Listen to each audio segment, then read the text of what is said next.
Okay, let's take a couple minutes.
Okay.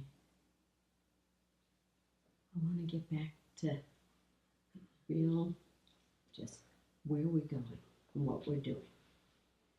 So, we're going to talk with the five afflictions.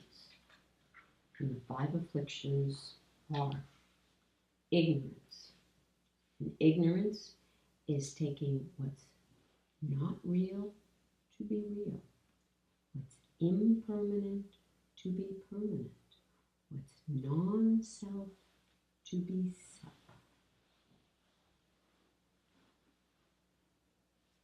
That's the beginning of our misery.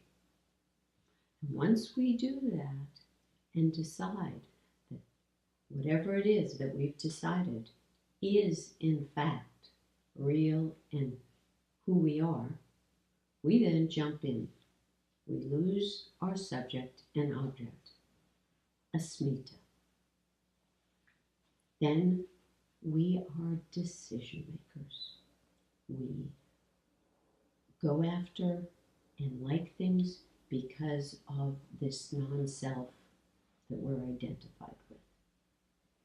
We reject and don't like things because of this non-self that we're identified with.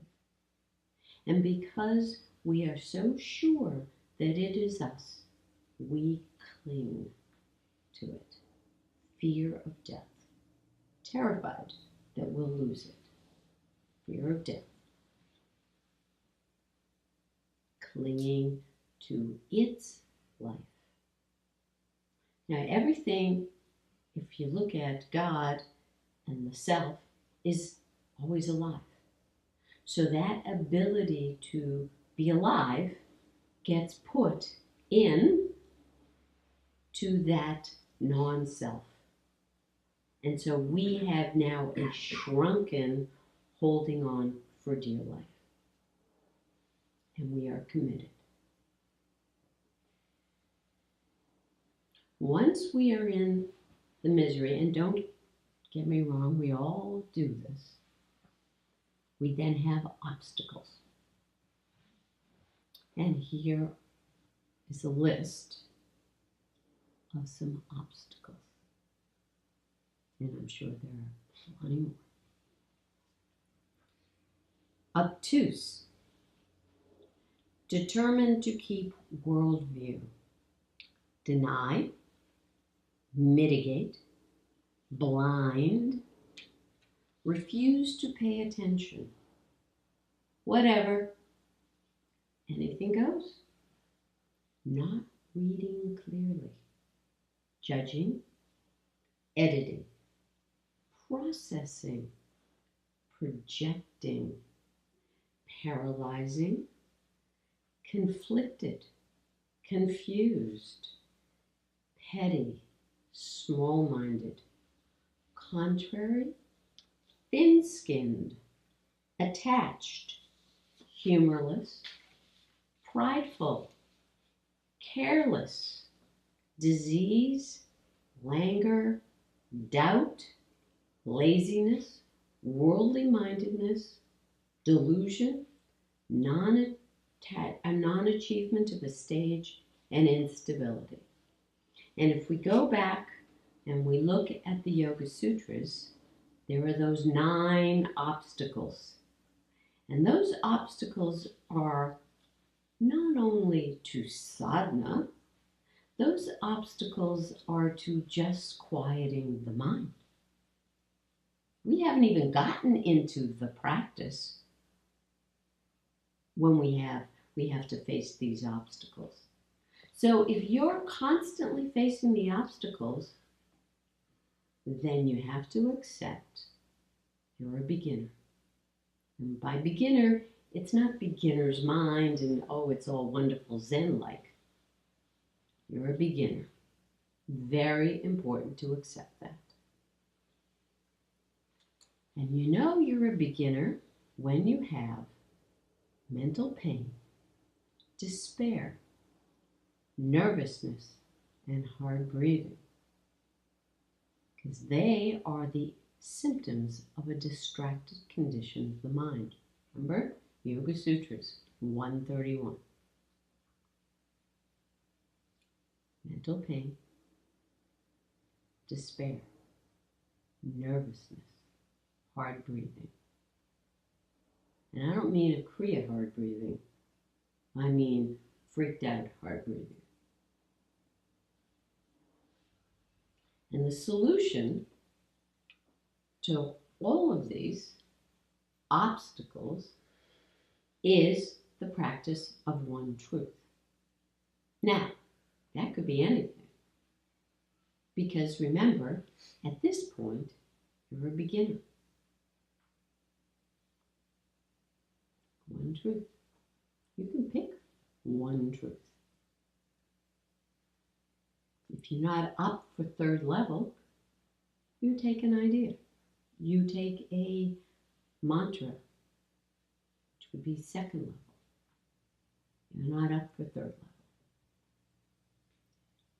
Great one, if we look at the world right now, friendliness, compassion, gladness, and indifference would be a great way to approach happiness, misery, virtue, and vice. That's Sutra 133. And remember, that would be a good way to approach our behavior. And our behavior is, again, at the beginning. But you got to start somewhere, and you got to accept where you are. So if you think you're somewhere where you're not, you can't move forward. You have to know where you are. So if you have mental pain, despair, nervousness, hard breathing, If you have those, and in other words, agitation, anger, if you're more tamasic and rajasic, you're probably doing those. So you want to move forward. Okay. Okay.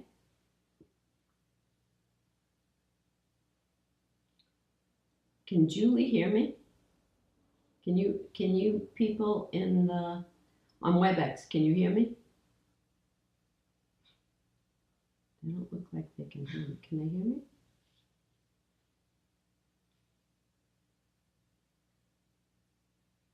I can't hear her. I'm going to get up and I'm going to see. It's okay. Whoa, whoops. I forgot that. It's okay.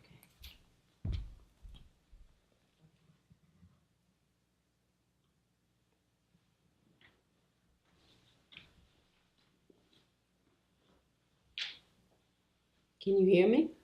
Now we can. Okay. Yeah. Sorry. That's okay. That's okay. It was connected, but for some reason it wasn't. That's okay. It said we were connected, but I couldn't hear anything that you were saying. Okay. Great, thank you. Sure. Now I have to figure out how to do that, but I'll figure this out. We're humans, remember?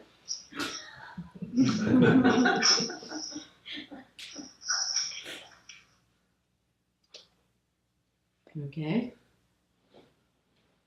There we go. Hopefully it didn't change anything. Is it still, does it look like it's still recording? Should be. That's not the point. Give me the thing. Let me see. Yes, it's still recording.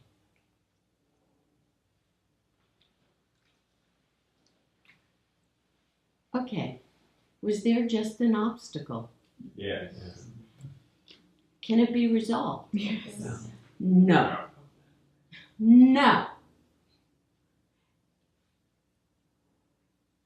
A lot of no's. A lot of no's. Why can obstacles not be resolved?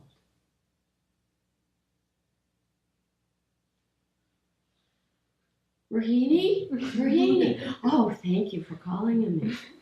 Because obstacles aren't pretty. They're not cute and fluffy and nice, and they're messy. And so we can't do anything graciously.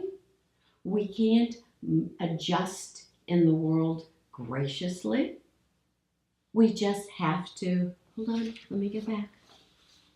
Where was that list? Deny, mitigate, refuse to pay attention. Not reading clearly. We can't read clearly. We just gotta pretend. Pretend. Pretend. Project.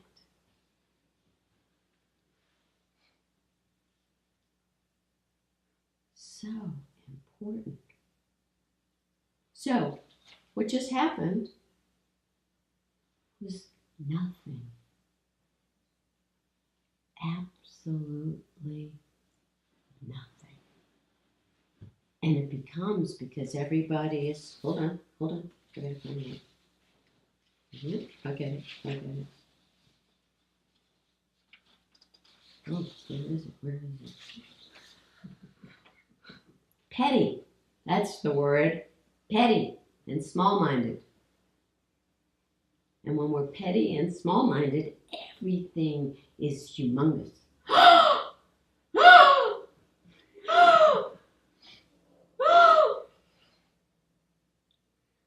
Yeah.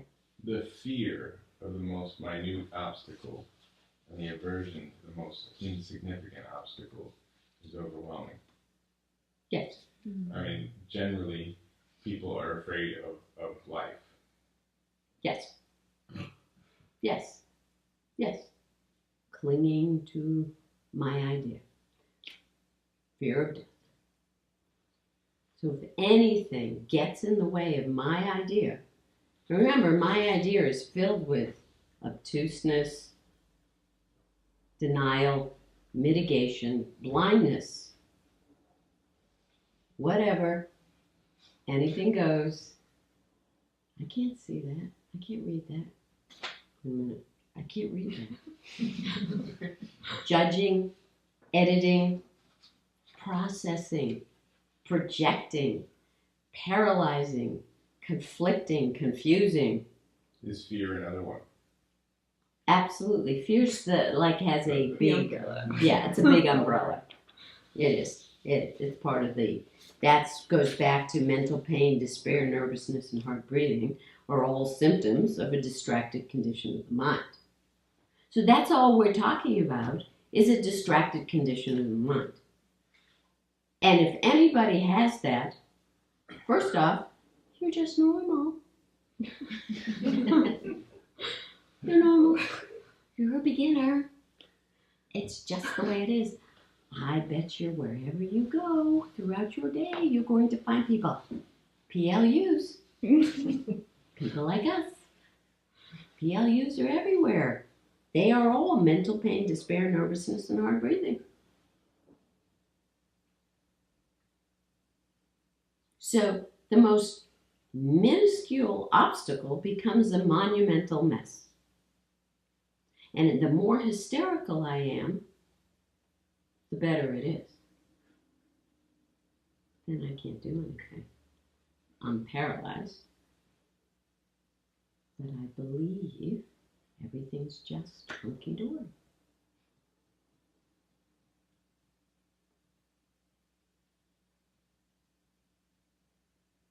So I want to pretend.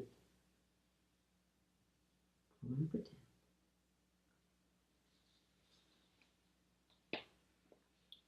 So I want to talk about the qualities needed to remove obstacles. Is everybody clear what the obstacles are? And are the obstacles the end of sadhana or the beginning of sadhana? Beginning. They're the beginning of sadhana. Are they really pretty much the stuff of sadhana? Yeah. Well, what you get is, remember, if you look at the yamas and the niyamas are the things that you want to accomplish, the do's and the don'ts. But it's all designed first to quiet your worldly life, right? Then you quiet your body, asana. Then you quiet your breath, your vital forces. That's pranayama.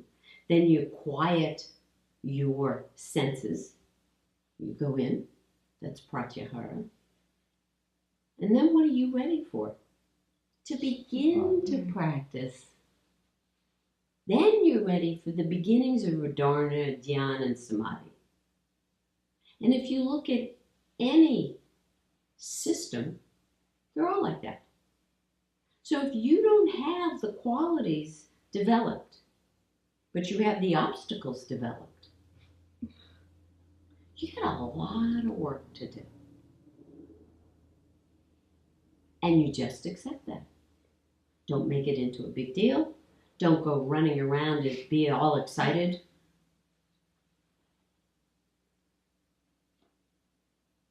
I'm tortured. Oh. Get over yourselves. You just have ordinary obstacles. Really, they're just ordinary obstacles. Qualities needed to remove those wonderful obstacles.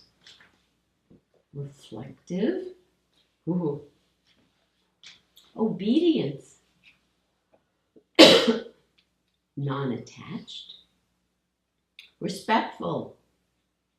You don't seem to understand. I have the most horrific obstacle. We need to focus on my obstacle. No, we don't. No, we don't. respectful. Purity, willingness to do self-study.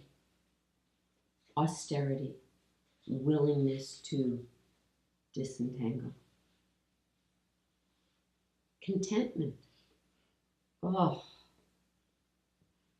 sourpusses. Obstacle, sourpuss.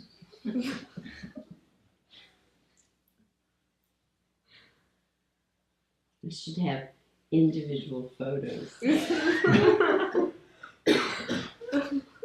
Sourpusses. I think that would be fun. That would be really nice. I like that. Honesty. Now, you all know I want honesty. But honesty also has to go along with, remember, respectful. So when people are honest and look at me and they say, I hate you guts. Trust me, I'm not thin-skinned. I've heard a lot of fascinating things. I've been called all kinds of names. But if you want to continue studying with me, you're not a 2-year-old that then can say, I'm sorry, Molly. You need to be respectful. You need to be, oh, there's the word, reflective, and go, I just saw what I said. I wouldn't like somebody saying those things to me.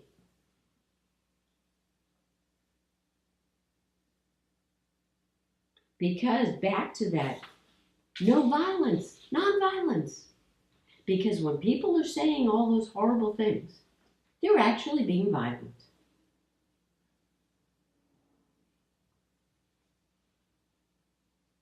Stealing. Now we say, oh, people don't steal. How many people in here steal time?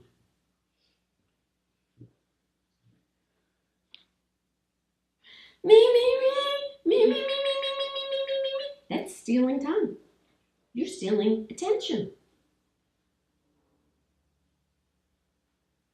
Oh, here's the humble. Well, then, if you're humble, you wouldn't be running around doing the other stuff.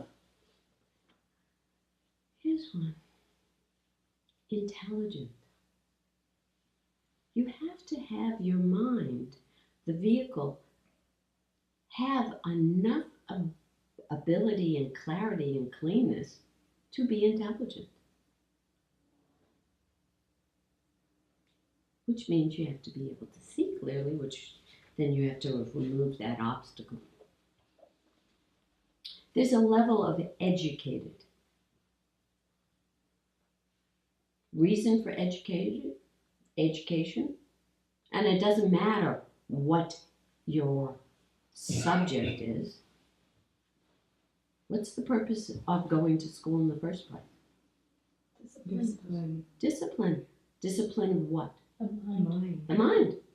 The mind. Not so sure that my idea is the best, most terrific idea. I hate, and everybody's heard it, and I'm saying the word hate, child-centered learning. When, I'm sorry, that 3-year-old is cute and adorable, and I, oh my God, love it, and I'll learn to laugh with it, and I'll learn and remember playing. But if I'm going to get educated, or that thing at this point thinks that it's educationable, that it can educate everybody and each other, oh my God, have you ever seen a group of 3-year-olds together? Throwing things, hitting each other with chairs? Have you, yeah? I mean, really. There was a child that I knew. Parents were really young. She played with Ian, and they had a second child really quickly. And if somebody wasn't on that child all the time, if we had left it as a child-centered education, the other child would have been out the second-story window and on the ground, dead.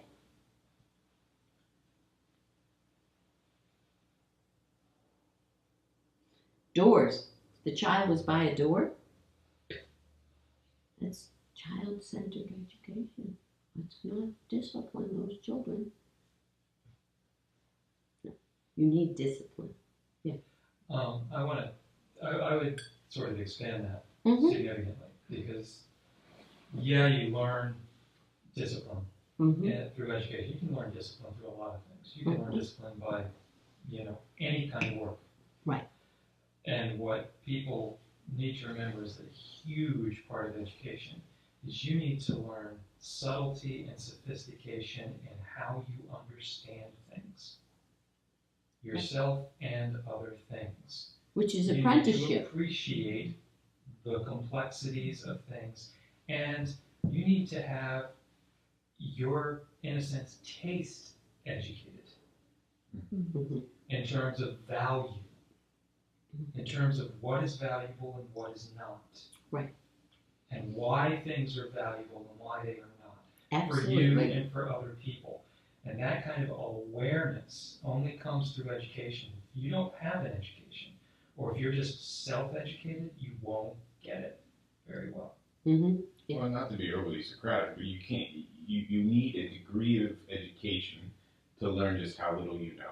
Yes. And that's just the biggest problem, is that I don't think people get to the point of really Well, understanding how little They know. That's We've right. stopped apprenticeship. So even if you don't go to college, everybody's online and therefore they know everything. Instead of having to have been, taught, oh, well, if you go online and you look at that, that's crap. That's fake. That you know. It is about value and understanding value and what is valuable. So I have this stone that Baba gave me, and it's a yellow sapphire. A sapphire. It's a sapphire.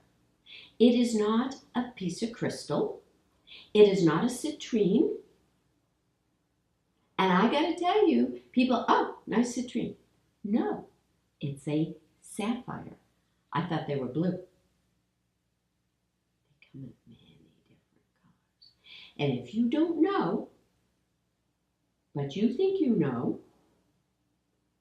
and again, back to the Tolstoy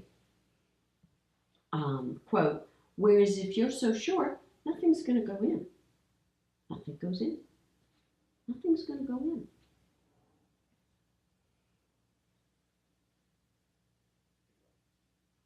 You need to be aware of that.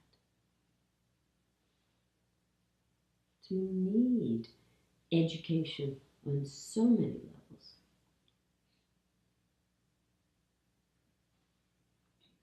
Okay. We've talked about this before, but I'm continually and currently particularly baffled by the lack of saliency determination. That's the other thing that comes with an expansive education, is that you begin to recognize what is important, what is relevant, and be able to see a picture of some degree of clarity. If you just have a bunch of jumbled bits, you can't actually make sense of any of it. And so you're just swimming. And so you can spin your own narrative, simplistic narrative, any way you want. And it's okay. There's no discernment, yes, or discrimination. It reminds me of a line that actually an undergrad professor of mine said about education. Is what he says: if you're truly educated, you can look at a complex, ambiguous, difficult problem or situation and know how to take the bleeding heart out of it. Mm-hmm. If you don't have an education, you can't do that. Right. And I got to tell you, a lot of bleeding hearts in here. And I'm sorry. I was educated.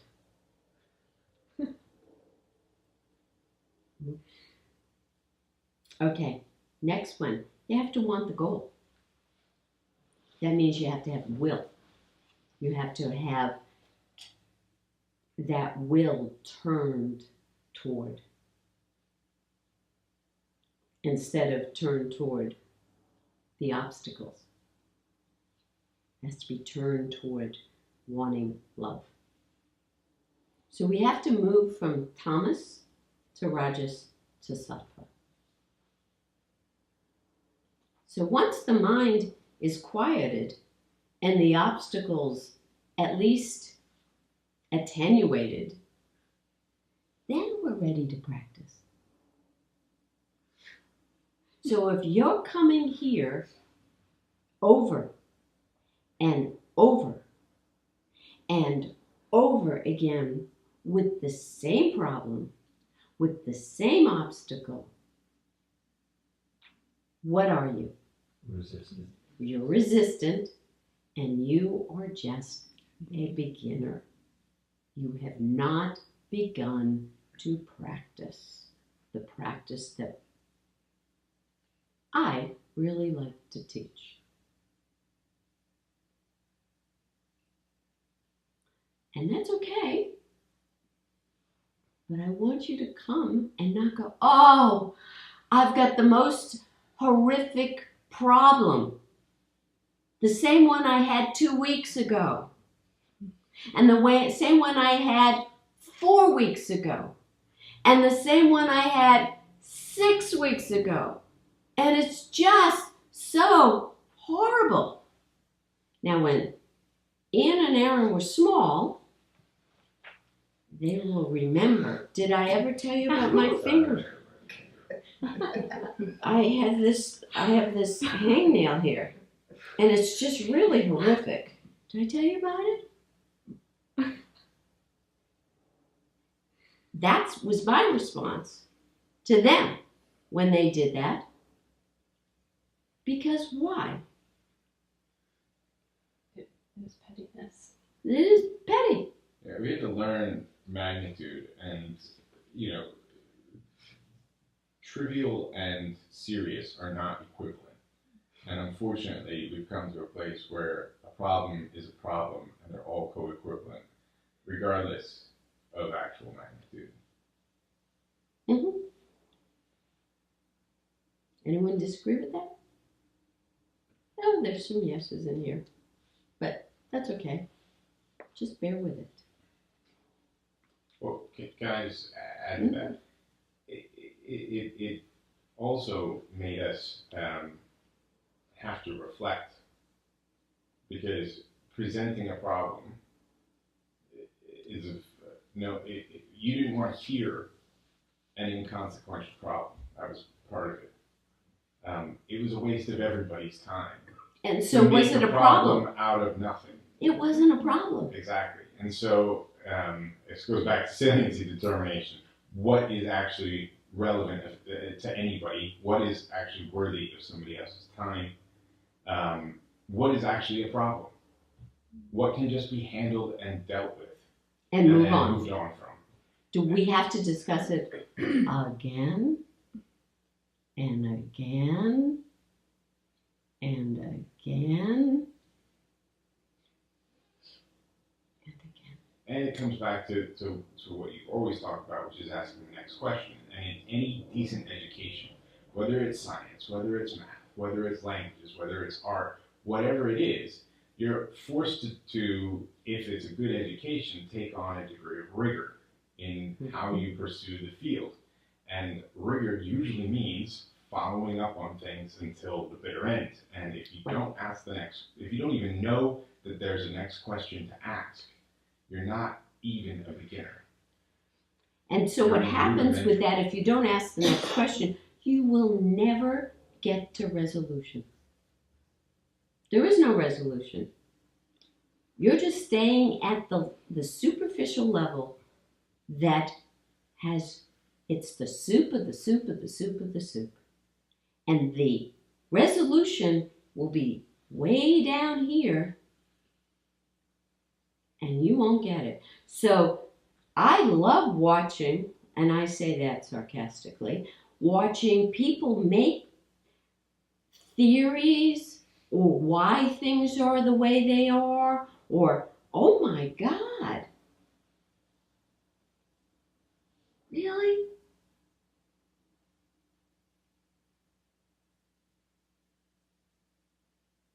It's almost like there are clouds in the sky, and so the sun can't be seen. So when at night, and it's dark now, it must be that there are More clouds. lots of clouds. I got it. Yeah. And I don't even go outside, because I don't have to, because I know, to see, oh, no clouds, lots of these bright things in the sky. I don't ask. I don't need to. I know it's clouds.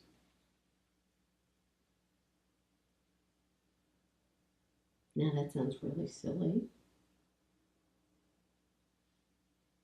I wanted to, and I've thought about doing that again, is bringing out faulty logic. Because what's going on now globally is a tremendous amount of faulty logic. And we should all know the little steps of faulty logic. Because they go back to obstacles and they're devices that people actually use thinking they're being intelligent.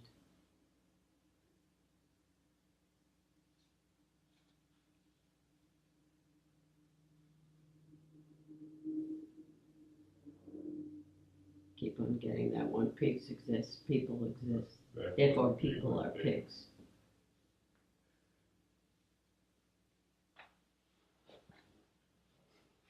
People? That's hilarious. That should be funny. Yes. But people use that.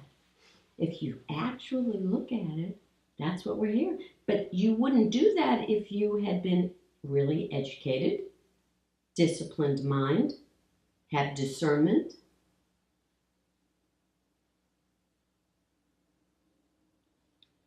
Reflective, receptive, going, I'll take that in. Now I'm going to go, is that true? What is that? What did they just say? Oh my goodness. And that's why when I read Baba's things, God, it's God who questions and God who answers. It was like, oh! It was a great moment. But if you don't, oh, yeah, God questions, God asks, God answers, yeah. And you missed it. You missed the greatest joke ever. How sad. So, once the mind is quieted and the obstacles removed, then we're ready to practice. And this goes to Sutra, Yoga Sutras, section 16. The misery which is not yet come, has not yet come, can and is to be avoided. That's so hopeful. You can actually avoid it. But then that would ruin your idea of, I got this problem. I got this problem. I got this problem. Same problem, but it's so monumental. And I'm miserable. Oh, did you know that the misery which is and not yet come, has not yet come, isn't come yet, can and is to be avoided. You can avoid your misery. Don't tell me that. That's what I get in here. Don't tell me that. It ruins everything. I want to stay a beginner. I don't want to move on. So what is the cause of that which is to be avoided? Cause? Second section, 17. The cause of that which is to be avoided is the union of the seer and the seen. I've lost my subject and the object of a miserable, of misery. of I can't. I can't. I won't. And you can't make me. I've lost my subject and the object of a problem. So I'm identified as the problem. And then you come here and are going to guard and protect that problem. Remember? Fear of death, clinging to life. I am going to protect that problem at all costs because that's me. And then you are the problem. Me. Yes, I am totally the problem. I ruin people's lives by taking away their problems. Ruin their lives. How could you have done that to me? So what you get is, because you're not reflective, you get an intellectual idea of, please, I don't want to be miserable anymore. I'm stupid. I take you at your word. And I assume. Who does? But then, lo and behold, you hang around here long enough, your misery is going to get ruined. The obstacles are going to be thrown over here and quieted over there. And I've ruined your life. And I'm spending time going, I'm sorry. I'm sorry. Please forgive me. I did say at the beginning that that's what we do here. So you came to the wrong place. So where do you go, just before we go in way into the practice, where do you go when you say you want to have your misery removed, but you really don't? Therapy. Therapy? Oh, that's a You get back to the people that create the misery. go back to the people that create the misery. Yeah, Start canvassing friends, can't. asking lots of advice about everybody. That's a good one. That is a good one. Go to Donna's, sit there and have a cup of coffee and process. Process. But really, because I need to refer people to those places. When it becomes clear they don't want their misery taken away. Here's your misery back. Here, you can have it back. Forget everything that's occurred here. Forget all of it. And go hang out with your friends.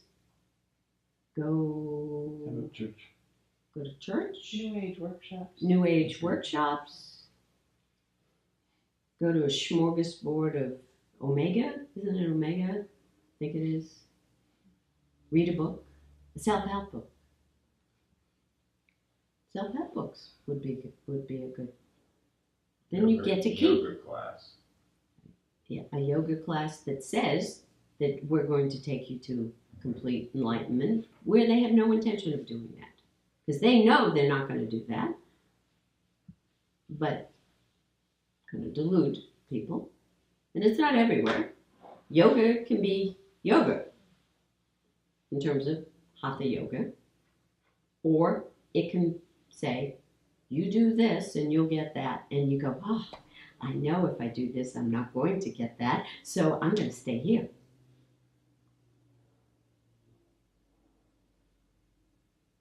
Did everyone just get that? Yeah. If I go to a place that says we're going to take you to enlightenment, and I know they're not, and they know they're not, and I don't want to get there, I don't want my misery taken away. I want to stay myself, only bigger and better and cuter. Then I found home.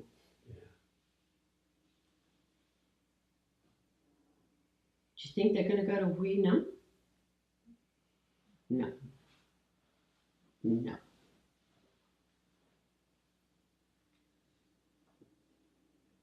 So they shouldn't come here, right?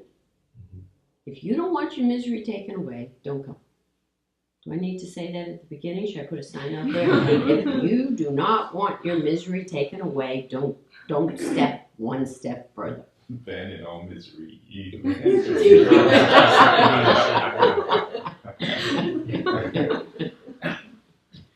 I should have it on the front door, not even on this door. Got it? So, what is the practice? Because now we get to the practice. If we've removed the obstacles, we understand the afflictions, we're now working and stepping our way back, we're disentangling, we have the qualities that we need to remove the obstacles. We are no longer mental pain, despair, nervousness, hard breathing. We're not torturing ourselves. We're not torturing everybody else by the same story. By the same story that not even Tennessee Williams would have written.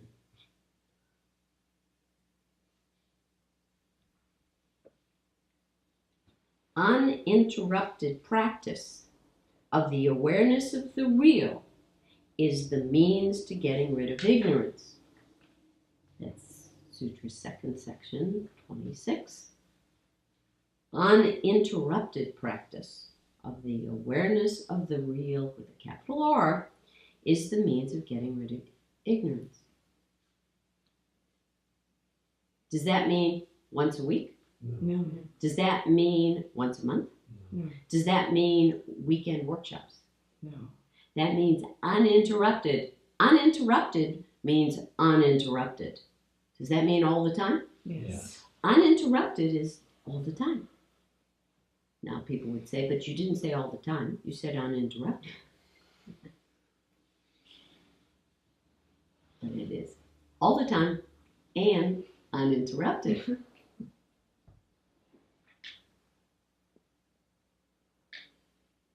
Another way of saying that, be with your experience. Let whatever comes up, come up. And function appropriately on the physical plane. Does that mean only when you don't have a problem? Does that mean all the time? Yes. It's all the time. So if you have a problem, and it's a problem that you've had 2 weeks ago, 4 weeks ago, 6 weeks ago, 8 weeks ago, 10 weeks ago, and you keep on bringing it here, what aren't you doing? Practicing. You're not willing to be with your experience. Let whatever comes up come up from that experience and function appropriately on the physical plane. If you're whining and complaining, you're not being with your experience, letting whatever comes up come up, and functioning appropriately on the physical plane.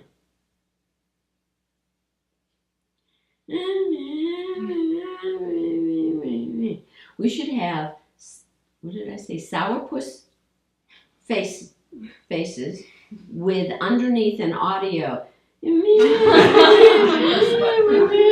you can press and hear each person.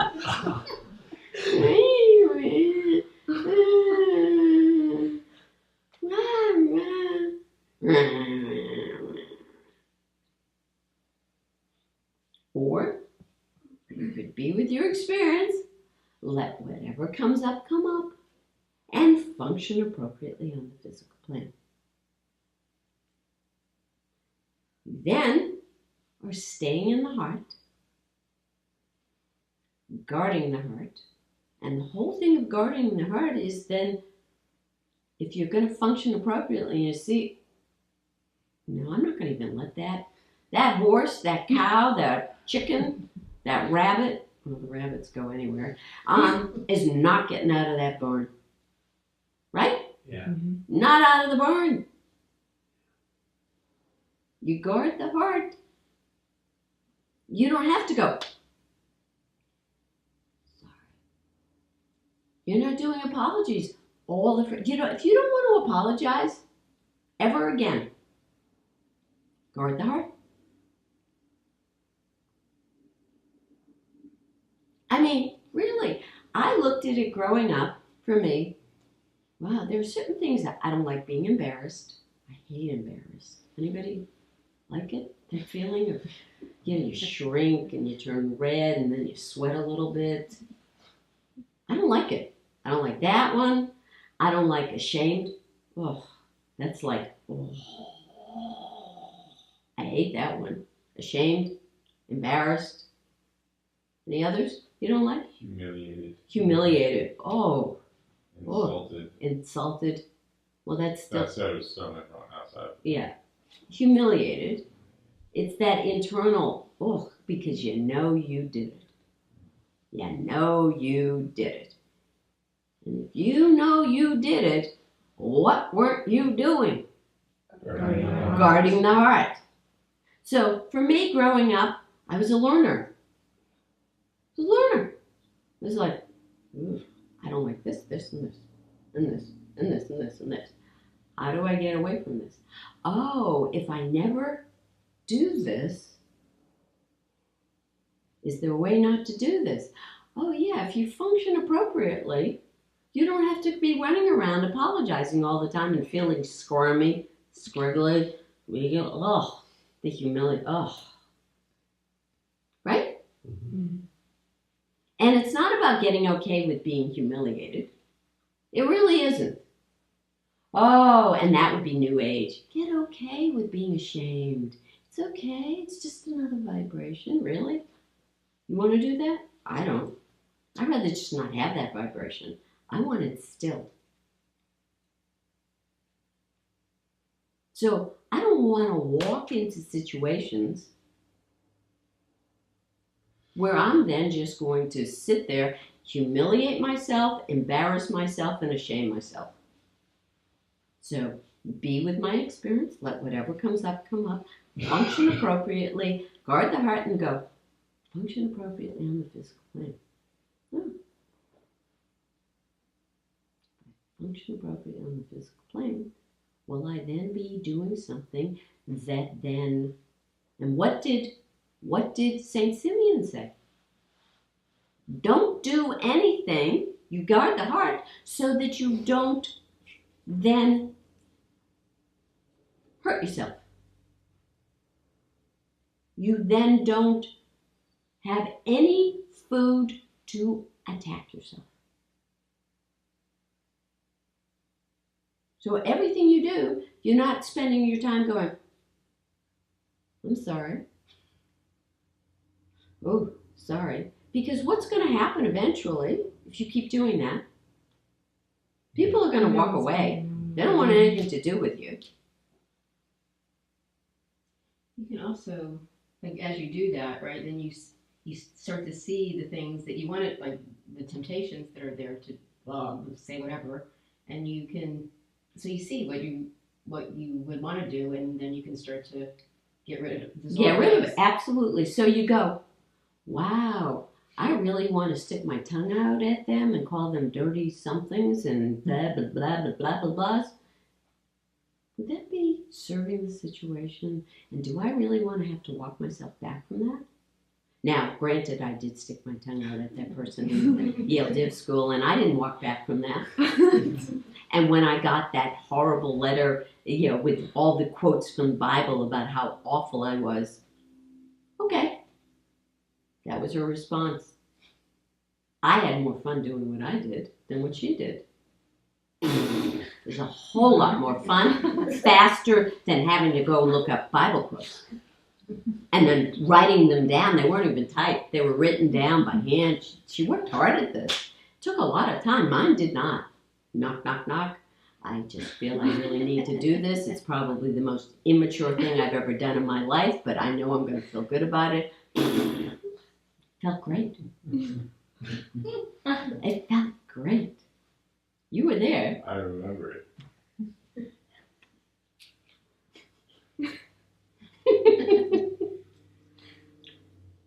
Was I embarrassed? No. No. Was I ashamed? Mm-mm. Was it about a preschool sandbox? Yeah. So did I act appropriately? Yes! I was right there in preschool.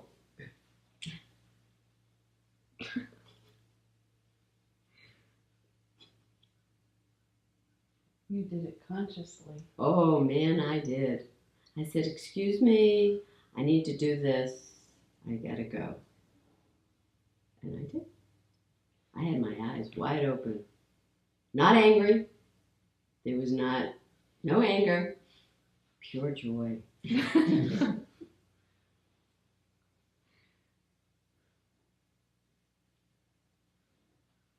So, obstacles, afflictions, qualities to develop, to remove, that you need to have to remove obstacles. Once you're doing that, once you've been able to steady and quiet the mind, then you're ready for practice. Prior to that, you're just doing beginner work. I'm just working on removing obstacles. Okay, that's fine. I have no problem with that, and neither should you. I'm just working to get rid of obstacles. Okay. I have this obstacle, and this obstacle, and this obstacle. Great, but don't be so proud of that obstacle. Don't advertise about it. What? And then you have to be willing to work. Have to be willing to work. Yes. Yeah. If you don't want to, that's okay.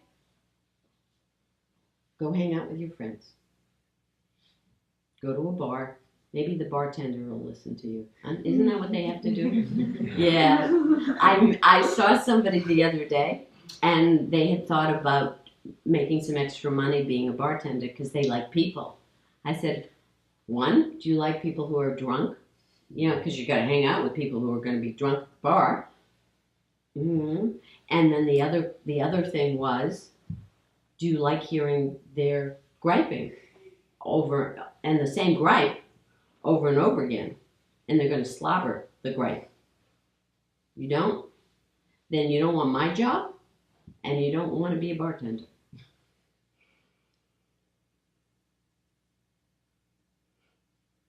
But not my job.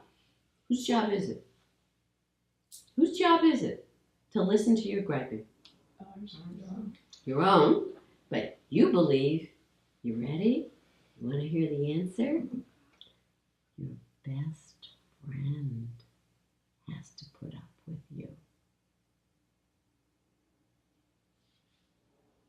How many people believe your best friend has to hear your gripe, and then they have to, you have to hear their gripe?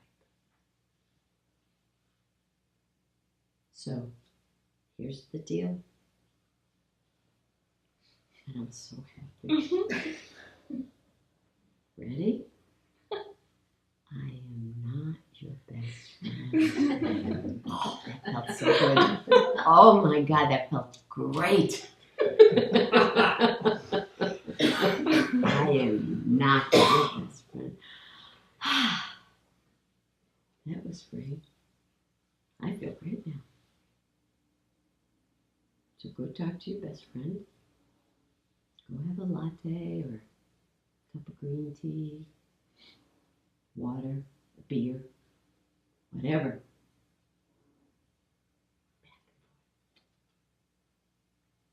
I'm interested in the misery which is not yet come, can, and is to be avoided. What a cool thing. It's like, oh my God, no clouds. Sun's out. It's a joke. Uninterrupted practice of the awareness of the real is the means of getting rid of ignorance. What do? Be with your experience. Whatever it is. Let whatever comes up come up and function appropriately on the physical plane. So as a final thing for today, we're all here together. It's a small group of people. It's not going to be a large group talking about this. Hui Neng, as we were talking earlier today, got 20 people at each generation to think about him, and he's been a long time. And that's why there would be so many people that study with him now, as opposed to when he was around, there weren't a lot of people. So, for everyone who knows, I like teams. I like sport teams, really good teams. Even though they were drugged out of their gourds, I still love Postal's team trial at the Tour de France several years back. There was not an individual there. And it was a beautiful, beautiful, absolutely breathtaking race, watching them race. There was no individual. They were all together. They trusted each other. They were all there. It wasn't Lance Armstrong. It was no one. It was exquisite. And I love an 8-boat rowing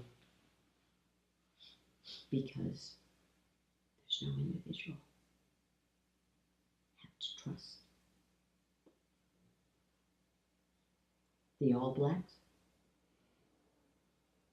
rugby. Not all teams, the All Blacks. They work at it. They know what they need. So when they're playing, and I don't know what they do otherwise, because that's all I ever see them, they're a team. There's no individual. They trust each other to be there for each other, but not there for each individual, but for the greater. So in here, we're a team. And the practice is no individual. And if we let that go, that individual, if we actually are a team, then we're working away from the obstacles. Because if you look at a grade 8, no obstacles. The obstacles are left, are dropped, are given up. And so we're here all, and the goal is love. Not the love that's opposite 8, love that's the bottom line. So we go from 5 afflictions to love and a heartbeat. And we all know that each of us is here to contribute that, and is here for, so that vibration of love helps the next person who is given up. And so what happens in a grade 8 race, the boat rises. It literally, it lifts. And it's as if they fly. It's exquisite. And so we're in a boat. Stacy always says, this house is now a boat. She comes home and she feels like it's a boat. So we're in a boat. And we're to lift. And that means no one. Everybody strokes the way they're supposed to stroke. Everyone practices. And obstacles. What obstacles? Who cares? They're not there. Yeah, let them go. Because we've given up pettiness. And we're going to do that, not just for a minute, uninterrupted practice of the real. Not uninterrupted practice of the petty. Uninterrupted practice of the real. And then this boat will lift and lifts. And you all have been in here when that occurs. And that should be all the time. And then what happens is we don't have to churn about the petty.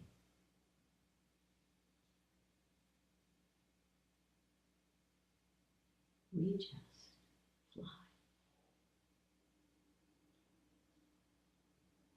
Does that mean it's going to be all nicey-nicey? No way. But we're going to fly. We do fly. And it's all love. I hate saying that word because it's so shrunken to make the sound of it.